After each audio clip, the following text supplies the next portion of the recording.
नमस्कार, मैं हूं प्रवीण शर्मा और आप देख रहे हैं एनसीआर हरियाणा।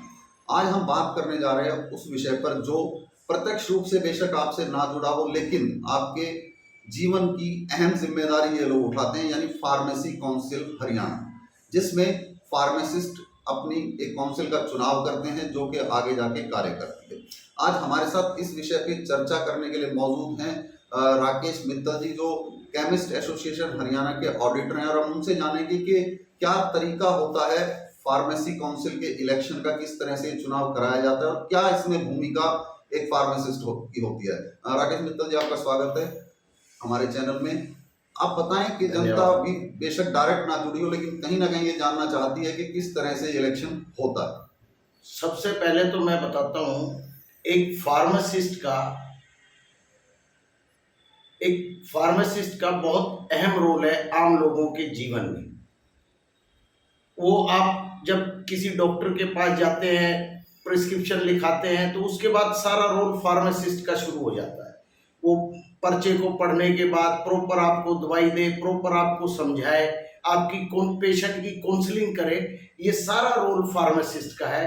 तो फार्मासिस्ट एक अपनी कम्युनिटी के लिए बहुत अहम रोल प्ले करता है। अब हम बात करेंगे फार्मेसी काउंसिल के चुनाव की।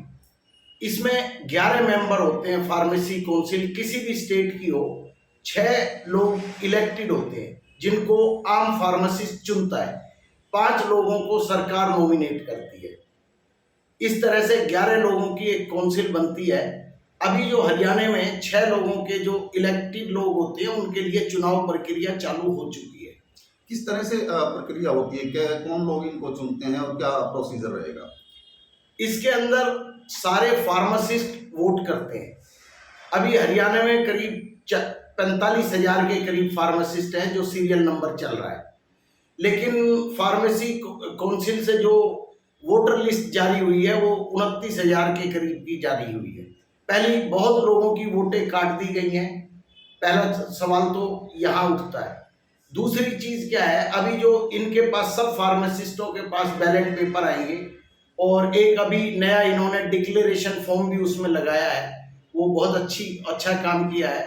उस पर हर फार्मासिस्ट अपने साइन करके डिक्लेरेशन देके वोट डालेगा।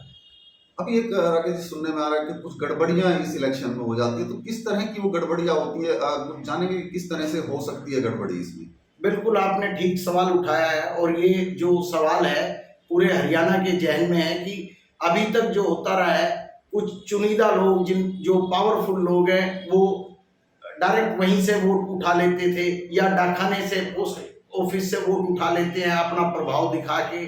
उससे क्या है, फार्मासिस्ट को वो राइट नहीं मिलता जो उसको मिलना चाहिए, वोटिंग राइट, और वो बेईमानी से काउंसिल के मेंबर बन जाते हैं। उसके बाद वहाँ इतना भ्रष्टाचार है काउंसिल के अंदर, 50,000 से 1.25 लाख 1.5 लाख रुपए लेके एक आदमी का रजिस्ट्रेशन किया जाता है। अभी पिछले दिनों काफी विवाद में रही थी हरियाणा फार्मेसी काउंसिल, और कई विजिलेंस की रेड भी वहां पर हुई थी। तो क्या कारण था, किस कारण से वहां पे ये भ्रष्टाचार हुआ था, और क्या उम्मीद करते हैं कि जो नई फार्मेसी काउंसिल है वो स्वच्छता से काम कर पाएगी?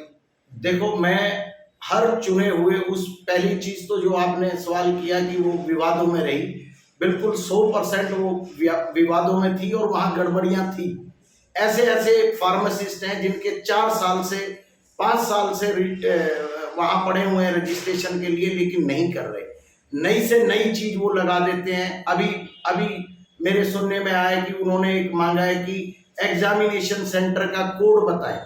अभी जिसने 5 साल पहले फार्मेसी की है, 5 साल से उसका पड़ा हुआ है वहां, आज वो एग्जामिनेशन कोड किसको याद होता है और क्यों उसकी रिक्वायरमेंट है? ये सिर्फ उलझाने के लिए है लोगों को, ताकि उलझे रहें और पैसे दे दे तो काम हो जाएगा, पैसे नहीं देंगे तो काम नहीं होगा।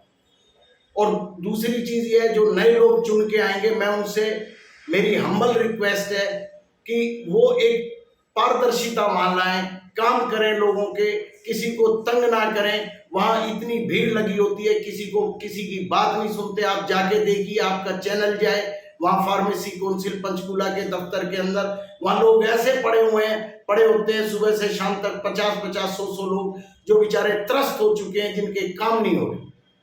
तो अब क्या किस नज़रिए से देख रहे हैं जो 6 मेंबर जो चुने जाएंगे हरियाणा से, तो मैं पर्टिकुलर बात करूं गुरुग्राम की, तो यहाँ से भी कुछ मेंबर इलेक्शन लड़ रहे हैं। गुरुग्राम से हमारी Gurugram organisation of chemist and druggist ने एक बड़ा ईमानदार लड़का खड़ा किया है, फार्मासिस्ट है वो, उसको हम सपोर्ट भी कर रहे हैं। कृष्ण कुमार, उसका बैलेट पे नंबर 13 है, उसको हम सपोर्ट कर रहे हैं।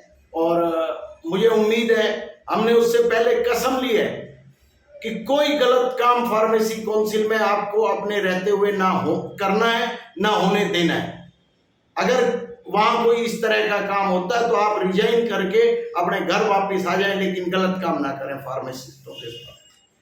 तो देखिए, आपने अभी राकेश मित्तल जी से जाना कि क्या फार्मेसी काउंसिल की भूमिका होती है, कि जब एक बच्चा फार्मेसी करके कॉलेज से बाहर निकलता है और उसका फार्मेसी काउंसिल रजिस्ट्रेशन करती है, उसके बाद वो आप लोगों की सेवा में आता है, आपको दवाइयाँ देता है, आपके दर्द को जानता है। तो फार्मेसी काउंसिल का ईमानदार होना बहुत जरूरी है, और जिस तरह से पिछले 5 सालों में फार्मेसी काउंसिल विवादों में रही है वो काफी निंदनीय रहा है। हम उम्मीद यही करते हैं कि जो नवनियुक्त लोग आएंगे वो ईमानदारी से काम करेंगे और जनता के लिए बेहतरीन काम करेंगे। राकेश जी, आपका हमारे शो में आने के लिए बहुत बहुत शुक्रिया, धन्यवाद। Thank you sir. मैं एक बात और कहना चाहूंगा बताएं। कि सरकार को एक फार्मेसी काउंसिल के कुछ ऐसे नॉर्म्स वहां तय करने चाहिए कि ये डॉक्यूमेंट्स रिक्वायर्ड है, वो सरकार करे। क्योंकि जो फार्मेसी काउंसिल के अधिकारी पदाधिकारी या जो मेंबर्स चुन के आते हैं वो अपनी मर्जी से नॉर्म्स बना देते हैं ताकि लोग भटकते रहें और काम ना हो। सरकार एक प्लेटफॉर्म बनाए कि ये डॉक्यूमेंट, ये पेपर आपको चाहिए, आपका रजिस्ट्रेशन हो जाएगा। जी बिल्कुल, आपकी बात पहुंचेगी सरकार तक। धन्यवाद राकेश जी, और आप देखते रहिए NCR Haryana. Thank you sir.